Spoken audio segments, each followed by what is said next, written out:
24년 11월 17일 주일 창세기 36장 에서의 자손. 에서 곧 에돔의 족보는 다음과 같다. 에서는 가나안 여인 세 사람을 아내로 맞아들였다. 아다는 헷 사람 엘론의 딸이다. 오홀리바마는 히윗 사람 시브온의 딸 아나에게서 태어났다. 바스맛은 이스마엘의 딸이며 느바요스의 누이이다. 아다는 엘리바스를 낳고 바스맛은 루이엘을 낳고 오홀리바마는 여우스와 얄람과 고라를 낳았다. 이들은 에서의 아들인데 에서가 가나안 땅에서 얻은 아들들이다. 에서는 아내들과 아들들과 딸들과 자기 집의 모든 사람과 집 짐승과 또 다른 모든 짐승과 가나안 땅에서 얻은 모든 재산을 이끌고 아우 야국과는 좀 떨어진 다른 곳으로 갔다. 두 사람은 재산이 너무 많아서 함께 살 수 없었다. 그들은 특히 집 짐승이 많아서 거기에서 그대로 살 수 없었다. 그래서 에서 곧 에돔은 세일산에 자리를 잡았다. 세일 산간 지방에 사는 에돔 사람의 조상 에서의 족보는 다음과 같다. 에서의 아들들의 이름은 다음과 같다. 에서의 아내 아다가 낳은 아들은 이름이 엘리바스이고 에서의 아내 바스맛이 낳은 아들은 루이엘이다. 엘리바스가 낳은 아들은 대만과 오말과 스보와 가담과 그나스이다. 에서의 아들 엘리바스와 그의 첩 딥나 사이에서는 아들 아멜렉이 태어났다. 이들은 에서의 아내 아다가 낳은 자손이다. 루엘이 낳은 아들은 나학과 세라와 삼마와 미사이다. 이들은 에서의 아내 바스맛에 낳은 자손이다. 에서의 아내 오홀리바마 시브온의 딸 아나의 소생가 낳은 아들은 여우스와 얄람과 고라이다. 에서에게서 나온 종족들은 다음과 같다. 에서의 맏아들 엘리바스를 조상으로 하는 종족들은 대만과 오말과 스보와 그나스와 고라와 가담과 아멜렉이다. 이들은 에돔 땅에 있는 엘리바스 종족들이다. 이들은 에서의 아내 아다가 낳은 자손이다. 에서의 아들 루이엘을 조상으로 하는 종족들은 나학과 세라와 삼마와 미사이다.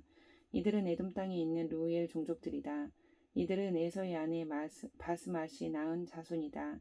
에서의 아내 오홀리바바의 아들에게서 나온 종족들은 다음과 같다. 여우스와 얄람과 고라이다. 이들은 에서의 아내 오홀리바마가 낳은 아들들에게서 나온 종족들이다. 이들은 에서 곧 에돔의 아들들이다. 이들이 족장들이 되었다. 에돔 땅의 원주민들도 종족별로 갈리는데 각 종족의 조상들을 거슬러 올라가면 호리 사람인 세일의 아들들에게로 가서 닿는다. 세일의 자손에게서 나온 종족들은 로단과 소발과 시브온과 아나와 디손과 에셀과 디산이다. 이들은 에돔 땅에 있는 세일의 아들들로서 호리 사람의 종족들이다. 로단에게서 나온 종족은 호리와 헤맘과 딥나이다. 소발에게서 나온 종족은 아랑과 마나악과 에발과 스보와 오남이다. 시브온의 아들은 아야와 아나이다. 아버지 시브온의 나귀를 칠 때에 광야에서 온천을 발견한 사람이 바로 아나이다. 아나의 자손은 디손과 오홀리바마이다. 디손에게서 나온 종족은 햄단과 에스반과 이드란과 그란이다. 에셀에게서 나온 종족은 비란과 사완과 아간이다. 디산에게서 나온 종족은 우스와 아란이다. 호리 종족의 조상들은 로단과 소발과 시브온과 아나와 디손과 에셀과 디산이다. 이들은 그 갈래를 따라 분류하면 세일 땅에 사는 호리 종족의 조상들이다. 이스라엘의 왕이 아직 없을 때에 다음과 같은 왕들이 차례로 에돔 땅을 다스렸다. 부올의 아들 벨라가 에돔의 왕이 되었다. 그의 도성의 이름은 단하바이다. 벨라가 죽으니 보스라 사람 세라의 아들 요밥이 그의 뒤를 이어서 왕이 되었다. 요밥이 죽으니 대만 사람의 땅에서 온 후삼이 그의 뒤를 이어서 왕이 되었다. 후삼이 죽으니 브닷의 아들 곧 모압 벌판에서 미디안 사람을 친 하닷이 그의 뒤를 이어서 왕이 되었다. 그의 도성의 이름은 아윗이다. 하닷이 죽으니 마스레가 출신 삼나가 그의 뒤를 이어서 왕이 되었다.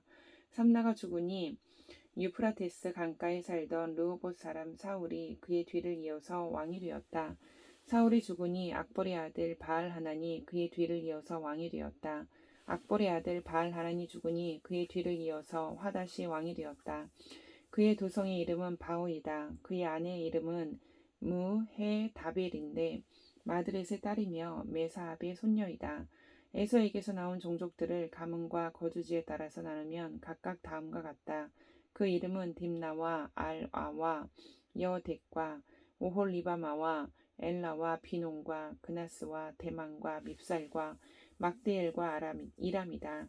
이들이 에돔의 종족들이다. 종족들의 이름이 각 종족들이 살던 거주지 이름이 되었다. 에돔 사람의 조상은 에서이다.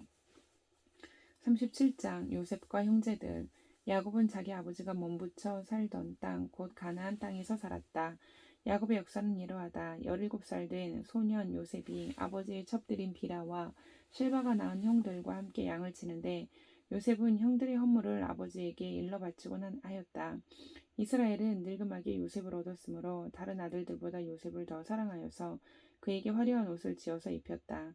형들은 아버지가 그를 자기들보다 더 사랑하는 것을 보고서 요셉을 미워하며 그에게 말 한마디도 다정스럽게 하는 법이 없었다.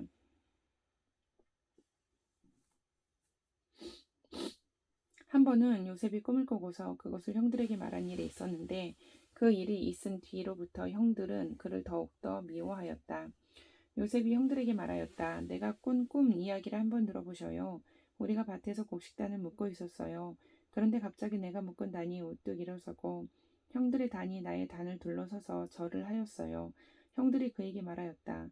네가 우리의 왕이라도 될성 싶으냐? 정말로 네가 우리를 다스릴 참이냐? 형들은 그의 꿈과 그가 한 말 때문에 그를 더욱더 미워하였다. 얼마 뒤에 그는 또 다른 꿈을 꾸고 그것을 형들에게 말하였다. 들어보셔요. 또 꿈을 꾸었어요. 이번에는 해와 달과 별 11개가 나에게 절을 했어요. 그가 아버지와 형들에게 이렇게 말할 때 그의 아버지가 그를 꾸짖었다. 내가 꾼 그 꿈이 무엇이냐? 그래, 나하고 너희 어머니하고 너희 형들이 함께 너에게로 가서 땅에 엎드려서 너에게 절을 할 것이란 말이냐? 그의 형들은 그를 시기하였지만 아버지는 그 말을 마음에 두었다. 그의 형들은 아버지의 양떼를 치려고 세겜 근처로 갔다. 이스라엘이 요셉에게 말하였다. 내가 알고 있듯이 너희 형들이 세겜 근처에서 양을 치지 않느냐? 내가 너를 너희 형들에게 좀 보내야 되겠다. 요셉이 대답하였다. 다녀오겠습니다. 이스라엘이 요셉에게 말하였다. 너희 형들이 잘 있는지 양들도 잘 있는지를 가서 살펴보고 나에게 와서 소식을 전해다오. 그의 아버지는 헤브론 골짜기에서 그를 떠나보냈다. 요셉이 세겜에 도착하였다. 어떤 사람이 보니 요셉이 들에서 헤매고 있었다. 그가 요셉에게 물었다. 누구를 찾느냐? 요셉이 대답하였다.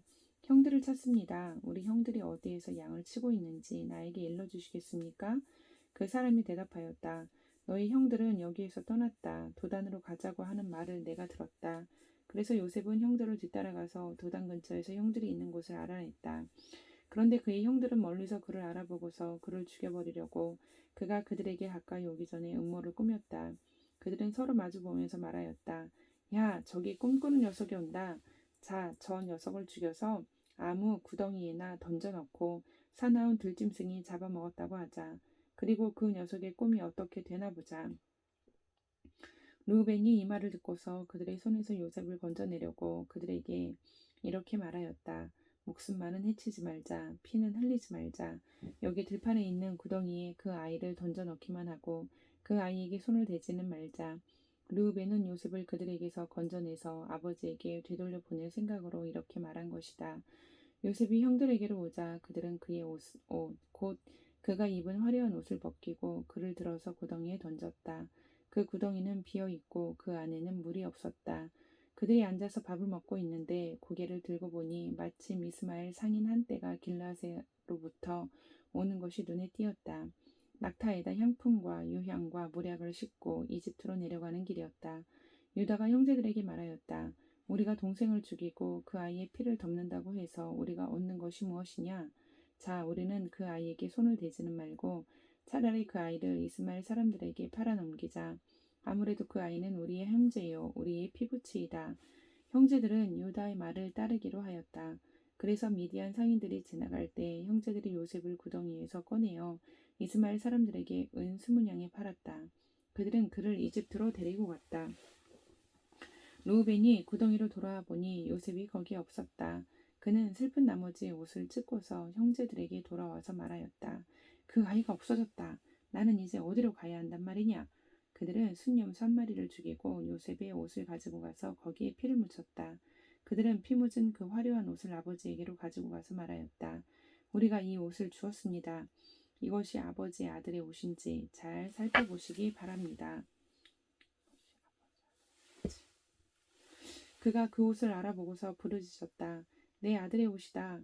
사나운 들짐승이 그 아이를 잡아먹었구나. 요셉은 찢겨서 죽은 것이 틀림없다. 야곱은 슬픈 나머지 옷을 찢고 베옷을 걸치고 아들을 생각하면서 여러 날을 울었다. 그의 아들 딸들이 모두 나서서 그를 위로하지만 그는 위로받기를 마다하면서 탄식하였다. 아니다. 내가 울면서 나의 아들이 있는 수올로 내려가겠다. 아버지는 잃은 자식을 생각하면서 울었다. 그리고 미디안 사람들은 이집트에서 요셉을 보디발이라는 사람에게 팔았다. 그는 바로의 신하로서 경호대장으로 있는 사람이었다. 38장 유다와 다말.